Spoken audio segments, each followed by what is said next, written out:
6 নম্বর সবক 6 নম্বর সবক হারকাতে সালাসা হারকাতে সালাসা হারকাতে সালাসা সকলেই বোর্ডে দেখেন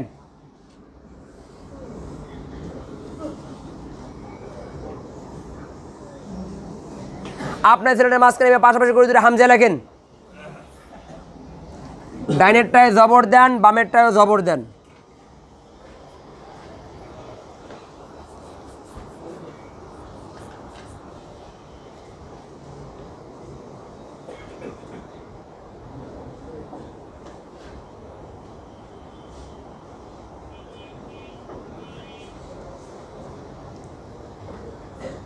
লিখছেন সবাই সকলে বোর্ডে দেখেন ডাইনেরটা উচ্চারণ করেন আবার আবার আবার আবার আবার আবার বামেরটা বামেরটা বামেরটা বামেরটা দোনোটা আ আ আ আ আ আ দোনোটা দোনোটা দোনোটা দোনোটা দোনোটা বামেরটা দোনো শেষ দেন ডাইনেরটা উচ্চারণ করেন আবার আবার আবার আবার বামেরটা বামেরটা বামেরটা বামেরটা বামেরটা দোনোটা আই আই আই আই আই আই বামেরটা জের মুছে পেশ দেন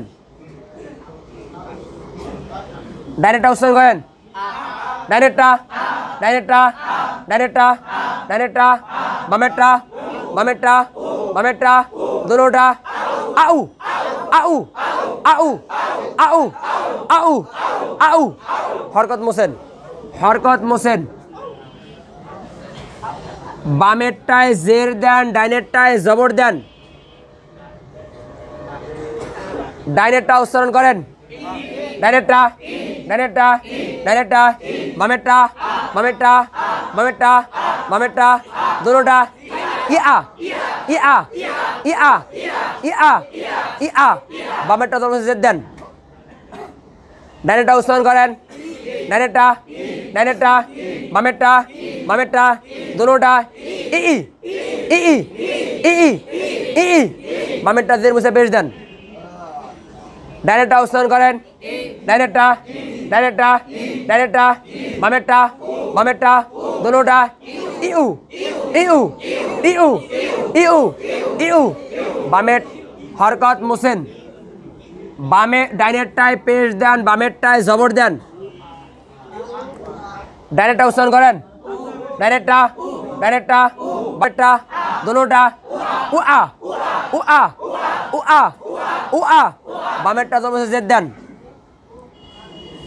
ডাইনেরটা উচ্চারণ করেন ডাইনেরটা ডাইনেরটা বামেরটা বামেরটা দোনোটা উই উই উই উই বামেরটা জের মুছে পেশ দেন ডাইনেরটা উচ্চারণ করেন ডাইনেরটা ডাইনেরটা ডাইনেরটা বামেরটা বামেরটা দোনোটা উ উ উ উ উ সিলেট পরিষ্কার করেন এইবার দেখেন সকলেই বোর্ডে দেখেন আপনার সিলেটের মাঝখানে এইভাবে পাশাপাশি কইরা দুইটা মিম লেখেন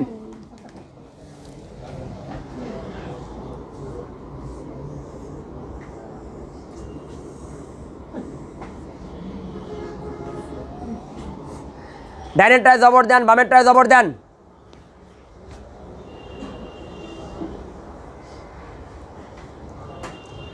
ডাইনেরটা উচ্চারণ করেন ডাইনেরটা ডাইনেরটা বামেরটা বামেরটা দোনোটা মামা মামা মামা মামা মামা বামেরটা দোনো জের দেন ডাইনেরটা ডাইনেরটা ডাইনেরটা বামেরটা বামেরটা দোনোটা মামি মামি মামি মামি মামি বামেরটা জের মুছে পেশ দেন ডাইনেরটা উচ্চারণ করেন ডাইনেরটা উচ্চারণ করেন ডাইনেরটা ডাইনেরটা বামেরটা বামেরটা দোনোটা মামু মামু মামু মামু মামু হরকত মোসেন এখন বোঝেন হামজা শেষ করার পরে শুরু করছি মিম। আপনি এটা চাইলে আপনি ভাগের তরতিবে পড়াইতে পারেন, চাইলে কায়দার তরতিবে পড়াইতে পারেন, দুটো অপশনেই আছে। কথা বুঝাইতে পারেন নেই? ভাগের তরতিবে কি? হামজা শেষ করে শুরু করবো মিম, ত, জ, বা, তা, সা, ফা, কাফ, হা, খ, জিম। এইভাবে ভাগের তরতিবে কেমন বুঝাই। যেমন আমি আপনাকে এখানে দুটো স্রোতে পড়াইছি, এখন প্রকৃত স্রোত কীভাবে পড়াবেন সেটা আমি দেখাচ্ছি। দেখেন প্রকৃতভাবে কীভাবে পড়াবেন সেটা আমি দেখাচ্ছি। দেখেন এইখানে মনে করেন আমরা আলিফ শেষ করে কী লিখছি? মিম লিখছি। কী লিখছি? এইখানে আছে মিম। এই পাশটা কী পড়াইছি? মিম পড়াইছি না? মামা পড়াইছি না? এখন মিমের পরে শুরু হইবে বা। কি শুরু হইবে? বা। মানে আপনি চাইলে এই ডাইনের হরফটাকে, এই ডাইনেরটাকে আপনি চাইলে ভাগের তরতিবে পড়াইতে পারেন, ডাইনেরটাকে চাইলে আপনি কায়দার তরতিবে পড়াইতে পারেন। কায়দার তরতিব কেমন? যে আপনি এখন পড়াবো না, আমি এখন বা দিয়ে শুরু, কী দিয়ে শুরু করবো? বা দিয়ে শুরু করবো, তারপরে তা, তারপরে সা, তারপরে জিম, এটা ভাগে, এটা হলো কায়দার তরতিব। অথবা ভাগের তরতিব মিম, তারপরে ত, তারপরে জ, তারপরে 2 নম্বরে কয় হলো 5 বা, এখন বা দিয়ে শুরু হবে, তারপরে তা। যেভাবে আপনার সহজ মনে হয় সেভাবে করাইতে পারেন, এটা অপশন আছে। এখন কথা হলো এটাকে কীভাবে করাবো? এইটা সবসময় কায়দার তরতিবে হবে। এইটা কিসের তরতিবে হবে? কায়দার তরতিবে। এই বাম মানে বামেরটা কীরকম? এখানে মিম, এখানে কি আছে? মিম। এখানে কি পড়াইছি আমি? মিম দিয়ে পড়াইছি না? এখন মিম বাদ দাও, এখন মিম শেষ, এখন শুরু হইবে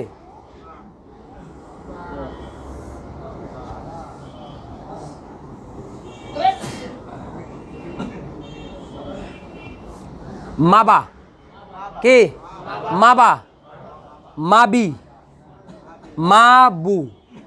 তারপরে এখানে জবর জের হইবে মি বা, মি বি, মি বু।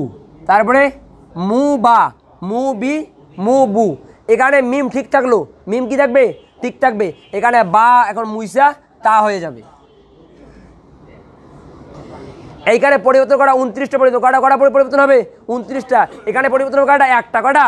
একটা। 29টা পরিবর্তন হবে, একটা পরিবর্তন হবে। তারপরে মিম মুইসা এখানে হবে বা, এখানে কি হবে? বা। অথবা মিমের যদি ভাগের তরতিবে পড়ান তাহলে এখানে হবে ত। কি হবে? ত।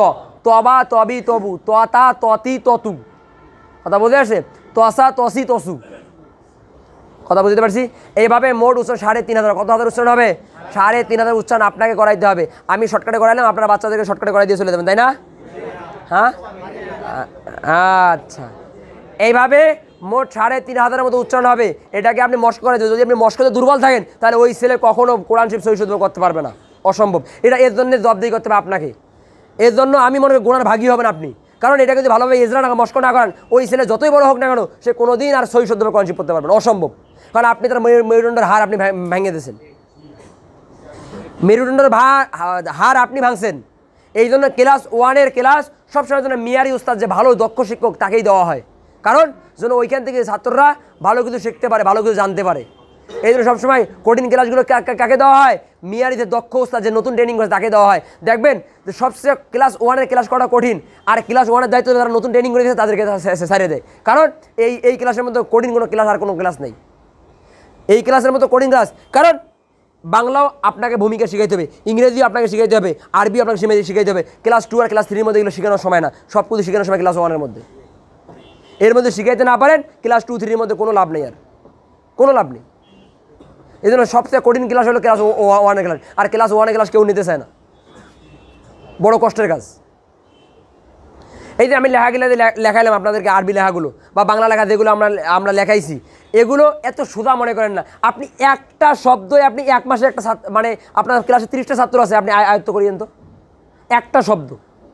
একটা ব লেখা লেখাবেন 30 দিন সময় দিলাম, ঠিক করিয়েন। ব, র, ক, ধ, ঘ, ঝ, 3 মাস নিসাব। কয় মাস? 3 মাস। এমনি 3 মাস নিসাব দেয়নি, ঠিক করিয়েন। একটা ব, র, ক, ধ ঠিক করার নিসাব কতদিন? 3 মাসে 60টা বর্ণ ঠিক করতে হবে। 3 মাসে 3টে ঠিক করিয়েন, এত সোজা না। 3 মাসের নিসাব হলো 1 ভাগ, 3 মাসে 1 ভাগ। ব, র, ক, ধ, ঘ, ঝ, 3 মাসে আলিফ, মিম, ত, জ। মাশাআল্লাহ, এটা তো 4টে হরফ একেবারে ধুমধাম লেখাই ফেলাম। হ্যাঁ লেখাইন, মাশাআল্লাহ। কথা বুঝে আসছে? তা এখন কথা হলো এইখানের মধ্যে আরেকটা কাজ আছে, সেই কাজটা কি? এই সবকটা শিক্ষা দেওয়ার আগে আপনাকে বলতে হবে, আপনি দাঁড়ান, 1 নম্বর মাখরাজ বলেন। 1 নম্বর মাখরাজ হলকের শুরু হইতে হামজা হা। 1 নম্বর মাখরাজ হলকের শুরু হইতে হামজা হামজা হা হা।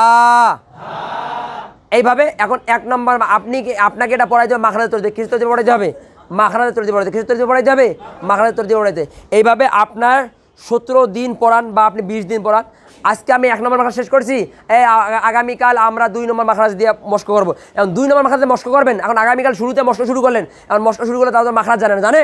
এই জন্য আপনি এই ক্লাস শেষ করার শেষের দিকে 10 মিনিট হোক 5 মিনিট হোক আপনাকে 2 নম্বর মাখরাজটাকে তাদেরকে মুখস্থ করাইতে হবে। তাহলে আগামীকালকে আপনি 2 নম্বর মাখরাজ দিয়ে আপনি ইদরা করাইতে পারবেন।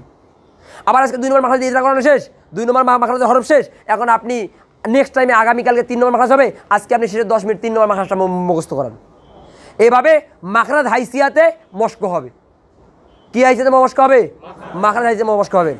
আমি বলি, যদি একটা মানুষ সিফাত না জানে, কোরআন শিব পড়তে যে সিফাত যে পড়ানো হয় কারিয়ানা ট্রেনিংয়ের মধ্যে, সিফাত যদি না জানে কোনো গুনাহ হবে না। সিফাত না জানলে কী হবে না? কোনো গুনাহ হবে না।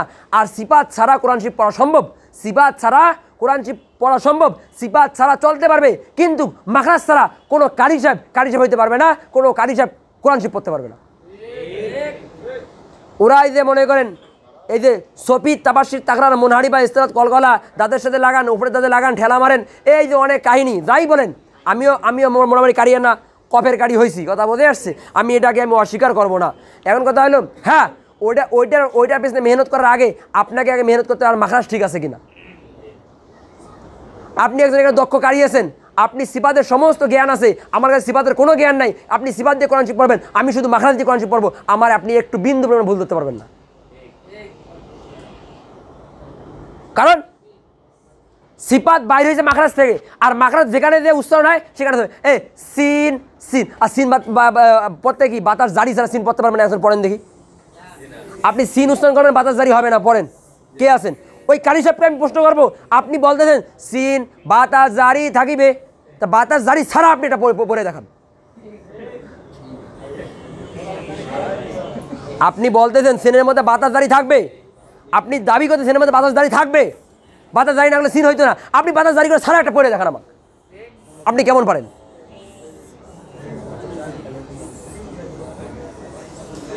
ওই যে কথাই বলে যে হাওয়া তরকারির মধ্যে লবণ দিতে আসছে, আরে তরকারিটাকে পাক কর না, আগুনের মধ্যে থাকে কতটুকু গরম, লবণ দিয়ে মাশাআল্লাহ তুই মজা করতে পারছ না, আমি লবণ দিয়ে মজা বানাইলাম। তরকারির মধ্যে আমি কি দিলাম? লবণ দিয়ে কি বানাইলাম? মজা বানাইলাম। কথা বোঝে আসছে? এই জন্য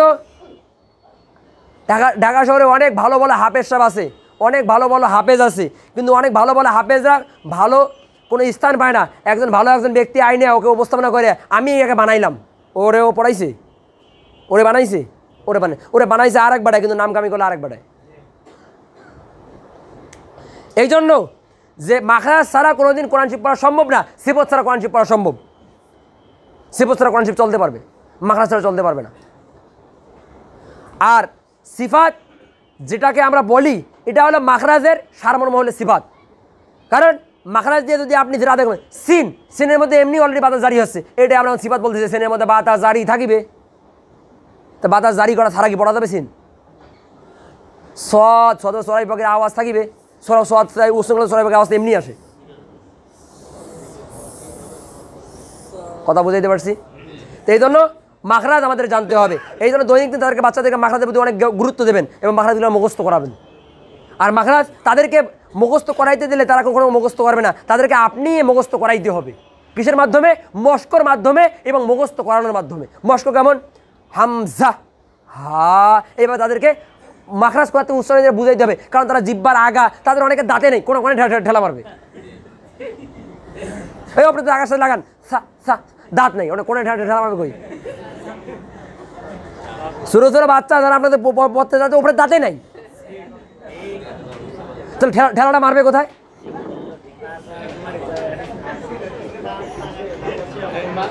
দাঁত নেই, ঠেলা মারবে কোথায়? দাঁত নেই, ঠেলা মারতে জায়গায় নেই। এই জন্য আপনাকে তাদেরকে বুঝাইতে হবে যে এটা উচ্চারণটা এখান থেকে হচ্ছে, তাহলে পরবর্তী সময় বাচ্চা যতই বড় হোক না কেন, সে যতই বড় হোক না কেন, কিন্তু তার ওই জায়গা, ওই জিবাটা ওই জায়গায় চলে যাবে। কথা বুঝতে পারি নাই? এটা সে তাকে অভ্যস্ত বানাইতে হবে, তাহলে বড় হওয়ার পরে ওই জায়গা, ওই জিবাটা ওইখানে চলে যাবে। যেমন ছোটোবেলায় যারা তোতলা তাদেরকে বলে তুই আস্তে আস্তে কথা বলবি, আস্তে কথা বলতে বলতে যখন আস্তে আস্তে কথা অভ্যাস হয়ে যাবে, তখন এই তোতলা অভ্যাসটা থাকবে না, চলে যাবে। যারা তোতলায় অতি দ্রুত কথা বলার কারণে তাদেরকে আস্তে আস্তে কথা বলা অভ্যস্ত করলে আস্তে আস্তে তোতলা অভ্যাসটা চলে যাবে। কথা বুঝে আসছে? এইভাবে হরকতে সালাসা আমাদের কিসের মাধ্যমে, মানে মাখরাজের মাধ্যমে হরকতে সালাসা মস্ক করাইতে পারবেন তো সবাই? বুঝে আসছে? সবটা বুঝে আসছে? বুঝছেন সবাই? এই পাশটায় একটা হরফ থাইকে এই পাশে পরিবর্তন হবে 29টা পরিবর্তন হওয়ার পর এখানে পরিবর্তন হয় একটা। আবার এইখানে আপনি চাইলে এটাকে ভাগের তরতিবে পড়াইতে পারেন, কায়দার তরতিবে পড়াইতে পারেন, যে কোনো আপনার কাছে যেটা সুবিধা মনে হয় সেভাবে আপনি পড়াবেন, বাচ্চারা যেভাবে সুবিধা মনে করবে সেভাবে পড়াবেন।